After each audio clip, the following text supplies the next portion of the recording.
अस्सलाम वालेकुम everybody, this is Ramisha Khalid here. आज हम बात करेंगे ऑर्डर हिस्ट्री किस तरह से चेक की जा सकती है। इसके लिए सबसे पहले आपने ओरीफ्लेम की वेबसाइट पर जाना है, वहाँ पर अपना कंसल्टेंट नंबर पासवर्ड एंटर करना है और इस तरीके से आपने वेबसाइट को लॉगिन कर लेना है।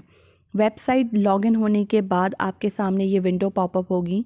इस विंडो पर जहाँ पे ग्रीन कलर का सर्कल बना हुआ है सबसे ऊपर ओरीफ्लेम के बराबर में, यहाँ आपने क्लिक करना है। यहाँ क्लिक करने पर ऑर्डर पे आपने जाना है। ऑर्डर पे जाने के बाद ही आपके सामने शो हो जाएगा ऑर्डर हिस्ट्री का टैब। ऑर्डर हिस्ट्री पे क्लिक करें। ऑर्डर हिस्ट्री पे क्लिक करने पर आपके सामने ऑर्डर हिस्ट्री शो हो जाएगी। तो इस तरह से अनपेड ऑर्डर्स अभी फ़िलहाल कोई भी नहीं है। अगर मैं ऑल पे चेक लगाती हूँ, ऑल पे चेक लगाने के बाद मेरे सामने वो लिस्ट शो हो जाएगी जिसमें मैंने ऑर्डर्स प्लेस किए हुए हैं। प्रीवियस जो मेरा लास्ट ऑर्डर है वो ये रहा। इसकी इनवॉइस में मैं क्लिक करूँगी तो यहाँ पर मेरे सामने वो ऑर्डर ओपन हो जाएगा जो मैंने अभी रिसेंटली पंच किया है और उसकी तमाम डिटेल्स यहाँ पर शो हो जाएंगी। अगर आपने अपने मेंबर का ऑर्डर चेक करना है या ऑर्डर हिस्ट्री में आपको शो नहीं हो रहा तो इसके लिए ऑर्डरिंग टूल पे जाएं, VIP ऑर्डर्स में जाएं। यहाँ जाने के बाद आपने इंटर करना है कंसल्टेंट नंबर जिसकी भी ऑर्डर हिस्ट्री आपने चेक करनी है। इसके बाद यहाँ पर कोई भी प्रोडक्ट कोड इंटर करें, जैसे कि मैंने यहाँ पर इंटर किया है। क्रिएट ऑर्डर पे जाएं। क्रिएट ऑर्डर पे जाने के बाद अगेन इस ग्रीन सर्कल पे क्लिक करें, ऑर्डर पे क्लिक करें और अब आपने ऑर्डर हिस्ट्री पर क्लिक करना है। तो पहले मेरी डिटेल्स शो हो रही थी लेकिन अब इन कंसल्टेंट की डिटेल्स शो हो रही हैं। अनपेड पे मैंने चेक लगाया तो अनपेड में कोई भी ऑर्डर शो नहीं हो रहा।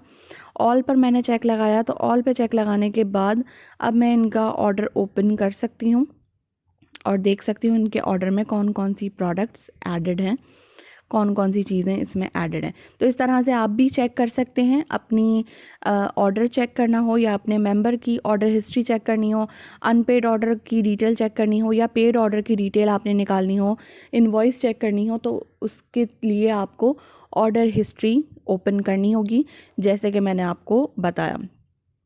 साथ ही अगर आप को पासवर्ड नहीं रिसीव हुआ या पासवर्ड भूल चुके हैं या आपके मोबाइल नंबर चेंज होने की वजह से आपके पास पासवर्ड मौसूल नहीं हुआ, तो इस तरीके से वेबसाइट को अभी मैंने साइन आउट किया हुआ है या आपके मेंबर को पासवर्ड नहीं मिलता तो इसके लिए आपने यहाँ पर क्लिक करना है जहाँ से हम साइन इन करते हैं। तो साइन इन के फ़ौरन नीचे आपको लिखा हुआ नज़र आ रहा होगा फॉरगॉट पासवर्ड। फॉरगॉट पासवर्ड पे जाना है, यहाँ जाके कंसल्टेंट नंबर एंटर करना है। ईमेल पर चाहते हैं तो सेंड माय डिटेल्स पे क्लिक कर दें, ईमेल पे मौसूल हो जाएगा। अगर मोबाइल पर चाहते हैं तो मोबाइल पे चेक लगा दें और सेंड माय डिटेल्स कर दें तो आपका जो पासवर्ड है वो आपको रिसीव हो जाएगा। इस तरह से अगर आपके पास पासवर्ड मौसूल नहीं हुआ तो भी आपको मिल जाएगा और पासवर्ड याद नहीं है तो भी आप इस तरीके से हासिल कर सकते हैं। आई होप आपकी आज की वीडियो आपको काफ़ी ज़्यादा इन्फॉर्मेटिव लगी होगी। अगर वीडियो पसंद आई हो तो इसको लाइक कीजिए, तमाम कंसल्टेंट्स के साथ शेयर कीजिए ताकि हम इस तरह की छोटी छोटी इन्फॉर्मेशन स्प्रेड आउट कर सकें। अपना ख्याल रखिए, दुआ में याद रखिए। टेक केयर, अल्लाह हाफ़िज़।